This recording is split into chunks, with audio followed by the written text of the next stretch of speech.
Hey guys, welcome back to the shop. Yep, here I am in between my bench top drill presses. Why do I have three bench top drill presses? Well, that's a kind of stupid story that I will get to later.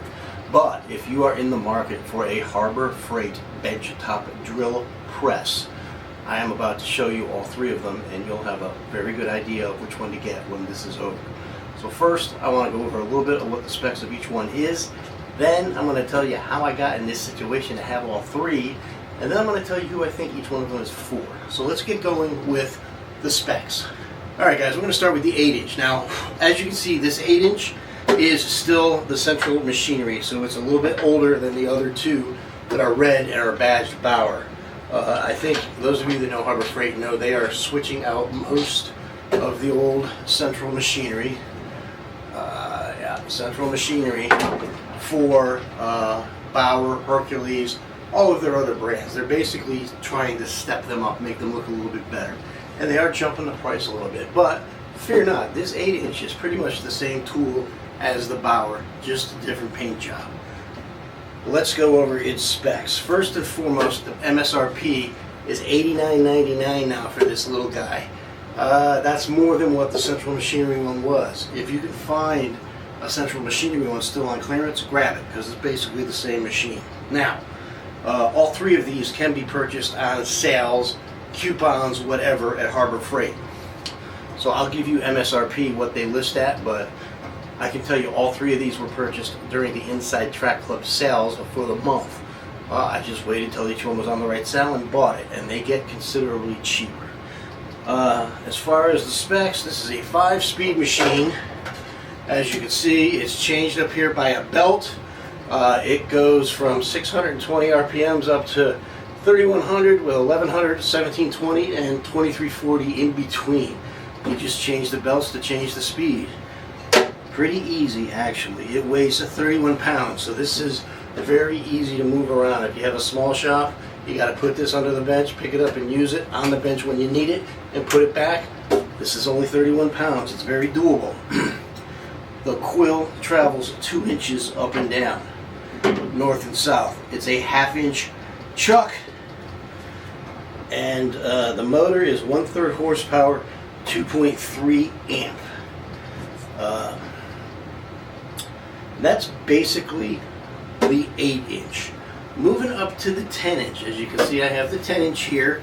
It is also, let's do the price first. It's $169.99. I got it for, I believe, $139.99 on Inside Track Club. You got your same 5-speed transmission up here, 630 RPMs up to 3,300 RPMs with 1,100, 1,800, and 2,450 in between. Same deal. Change the belts. Change the speed by moving the belts. Interesting, one pulley is metal and one pulley is plastic on this one. No idea why, but that's how they did it. This one weighs 48.5 pounds. Again, probably movable for a lot of people, but it's getting a little bit heavier. It's the same 1/2-inch quill, and it travels 2 inches north and south. 1/2-inch chalk, excuse me, with a 2-inch travel north and south. I've got this one clamped down for a sander that I'll show you in a little bit. This has a 2/3 horsepower, 6.2 amp motor. As you can see, this motor is significantly bigger than the 8-inch motor. The big difference between these two, obviously, other than being a little bit larger, is the large motor. Moving on to the 12-inch. This is the Big Daddy Mac Daddy. We are looking at $300 here. I got it for $250, so it is cheaper on the sales. $250 is not a bad price for this piece of equipment. This no longer has the belt changes up above. It has this handle here, which is a Reeves drive, giving you variable speed with a digital readout up front. I'll show you that again in a minute. The quill travels north-south. On this one, a much nicer 3 1/8. So you get a little bit more north-south travel on a 5/8 inch chuck, so a larger chuck. This does have the same 2/3 horsepower, 6.2 amp motor. So 2/3 horsepower, 6.2 amps on the two big boys, 1/3 horsepower, 2.3 amp on the small one. So how did I get here? This is a very good question. For those of you who remember back in the day, I recently moved, and I had a bigger shop in my basement in my old house, and I had an upstairs room that I did hand tool woodworking. In that upstairs room, I kept the 8-inch drill press, and it worked very good up there for me. And I had a big King Sealy benchtop in the basement. That King Sealy is very heavy. It didn't move here. I didn't give you the weight on this guy. Is 82 pounds. This one is 82 pounds. So we're getting to be a little bit difficult to move on this one, which is part of the problem. I bought the 10-inch thinking it would be the Goldilocks perfect size. I could still pick this up, put it down, and have only one drill press in the shop. I was going to replace the 8-inch with the 10-inch. I then moved to the 12-inch for one reason, and one reason only. This 2 inches of travel isn't enough for me. I like having the 3 1/8 inch travel of this chuck. And to be honest, they're 3 different size machines. I would have liked to seen the 2-inch travel on this little 8-inch, that's fine. I would have liked to seen the 3 1/8 inch travel on the 10-inch and go to 4 inches on the 12-inch. 3 different machines, 3 different sizes. I'd like to have seen 3 different changes in travel. This 10-inch is probably the Goldilocks. It's probably the one most of you are going to want. But remember that it only moves up and down 2 inches. I've got this locked down for the sander. I'll show you in a minute. Who do I think each of these are for? Starting over here with the 8-inch. This is a craftsman type piece of equipment. If you do craft work, if you have a bench in your garage and you do, little crafts work, you make birdhouses, things like that, little jewelry boxes, this machine will not be a problem at all for you in that environment. It will work well, and you can just pick it up and put it under the bench, and then pick it back up and put it on the bench when you need it. So it's easy to put out of the way, and it's easy to bring back when you need it. But it does have the smaller motor, so you're talking small pieces of pine, thin sheets of plywood, small craft items. An excellent tool for that. Stepping up to the 10-inch, what it really gains you is the bigger motor. If you're in a woodworking shop and you're building furniture, smaller pieces of furniture like coffee tables, things like that, end tables, this machine will help you there. Like I said, the only deficiency with this machine is the design of having it only go north-south 2 inches with the travel of the chuck, the quill going up and down.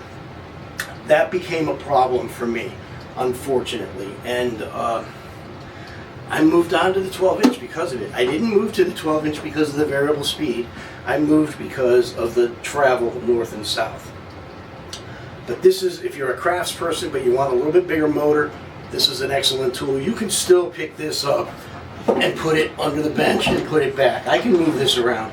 It's a little harder, but it's doable. You can make this very much under the bench, put it on the bench to use it. So craftspeople to small woodworking shops, this is your baby here. The 12-inch can do quite a bit of work. It's a bigger machine. It's more robust. It's got a nice little shelf here that comes out on the table, which is kind of interesting. I don't know. Most woodworkers make tables for their tables because these are more metalworking type of tables. This is kind of interesting that comes out like that and it locks down. I kind of like it. I didn't think I would like it, but I do like it. It does match up nice and level. It has a good crank to raise and lower the table, as does the 10-inch. The 8-inch does not have a crank. Also, the 8-inch has this wonky little light over here, which, I mean, it works. The 10-inch and the 12-inch have integrated lights up here under the table. Let me fire one on here.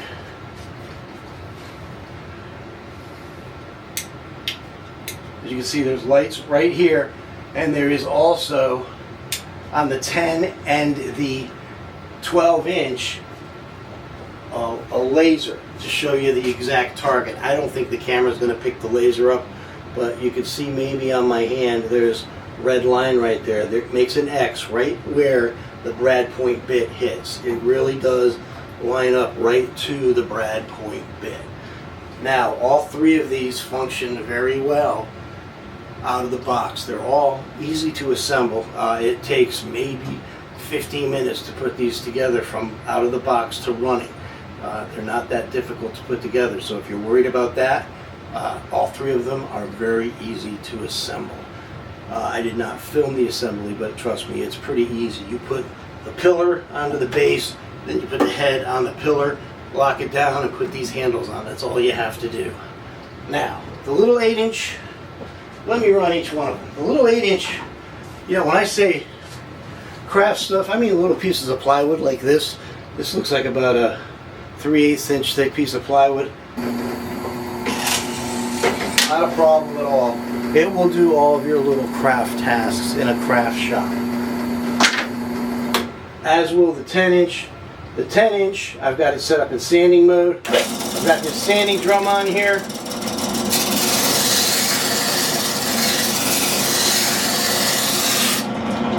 Works quite nice. Honestly, you could put a Forstner bit in here. You could put a 2-inch Forstner bit in here and run it through cherry. That motor's big and nice and strong. It will handle it. The big baby over here, this guy, he really can power through almost anything. You turn him on, there's the variable speed digital readout. I'm at 1,000 RPMs right now. If I want to change that, I just move it. Now I'm at 1,200 RPMs. It's that easy. And obviously, it will go right through anything. It will muscle through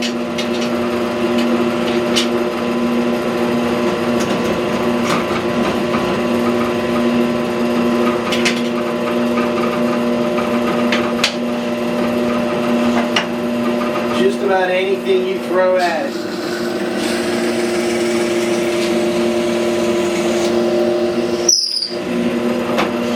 And with that 3 1/8 inch throw,